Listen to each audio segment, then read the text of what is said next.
സുശാന്ത് സിംഗിന്റെ നിർമ്മിത വീഡിയോകൾ സോഷ്യൽ മീഡിയയിൽ നിറയുന്നു. നീക്കം ചെയ്യണമെന്നാവശ്യപ്പെട്ട് കുടുംബം. എന്നാൽ വിഷയത്തിൽ ഇതുവരെ മെറ്റയുടെ ഭാഗത്തുനിന്ന് നടപടികളൊന്നും ഉണ്ടായിട്ടില്ലെന്നാണ് വിമർശനം ഉയരുന്നത്. ബോളിവുഡ് നടൻ സുശാന്ത് സിംഗ് രാജ്പുത് ലോകത്തോട് വിട പറഞ്ഞിട്ട് 5 വർഷമായി. പാറ്റ്നയിൽ ജനിച്ചു വളർന്ന താരം ടെലിവിഷൻ സീരിയലുകളിലൂടെയാണ് തന്റെ കരിയർ ആരംഭിച്ചത്. കൈപോച്ചെ എന്ന ചിത്രത്തിലൂടെയാണ് താരം ബോളിവുഡിലേക്കും അരങ്ങേറ്റം കുറിച്ചത്.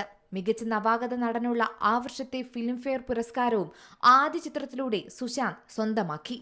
2020 ജൂൺ 14 സുഹൃത്തുക്കളെയും ആരാധകരെയും സിനിമാ ലോകത്തെയും കണ്ണീരിലാഴ്ത്തി മുംബൈ ബാന്ദ്രയിലുള്ള വസതിയിൽ മരിച്ച നിലയിൽ താരത്തെ കണ്ടെത്തുന്നത്.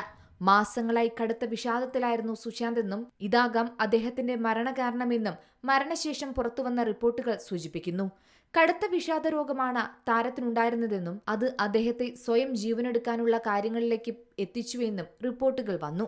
എന്നാൽ മരണത്തിൽ ദുരൂഹതയുണ്ടെന്ന് ആരോപിച്ച് പിന്നീട് ബന്ധുക്കളും രംഗത്തെത്തി. അദ്ദേഹത്തിന്റെ മരണശേഷവും താരം ഇപ്പോഴും ആരാധകരുടെയും ജനങ്ങളുടെയും ഹൃദയത്തിൽ ജീവിക്കുന്നുണ്ട് എന്ന് നമുക്കറിയാം. ബോളിവുഡിൽ മാത്രമായിരുന്നില്ല, ഇന്ത്യൻ സിനിമാ പ്രേക്ഷകർക്കിടയിൽ തന്നെ ഞെട്ടലായിരുന്നു താരത്തിന്റെ അപ്രതീക്ഷിതമായ മരണവാർത്ത. ഇപ്പോഴിതാ സോഷ്യൽ മീഡിയയിൽ വീണ്ടും താരത്തിന്റെ വീഡിയോകൾ വ്യാപകമായി പ്രചരിക്കുകയാണ്. അതും ക്രിയേറ്റ് ചെയ്ത വീഡിയോകൾ. സോഷ്യൽ മീഡിയയിൽ പ്രചരിച്ചിരിക്കുന്ന വീഡിയോകൾ ഏറ്റെടുത്തിരിക്കുകയാണ് ആരാധകരും.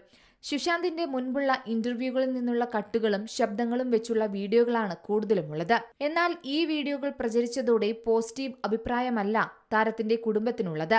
ഇപ്പോൾ അദ്ദേഹത്തിന്റെ ആ വീഡിയോകൾ സോഷ്യൽ മീഡിയയിൽ നിന്ന് പിൻവലിക്കാൻ മെറ്റ ഇന്ത്യക്ക് കുടുംബം കത്തയച്ചിട്ടുണ്ടെന്നും റിപ്പോർട്ടുകൾ വരുന്നുണ്ട്. എന്നാൽ വിഷയത്തിൽ ഇതുവരെയും മെറ്റയുടെ ഭാഗത്തു നിന്ന് നടപടികളൊന്നും ഉണ്ടായിട്ടില്ലെന്നും വിമർശനം ഉയരുന്നുണ്ട്. National desk, Zee Malayalam news. ഏറ്റവും പുതിയ വാർത്തകളും വിശേഷങ്ങളും വിരൽ തുമ്പിലറിയാൻ സീ മലയാളം ന്യൂസ് എല്ലാ ഡിജിറ്റൽ പ്ലാറ്റ്ഫോമുകളിലും ലഭ്യം.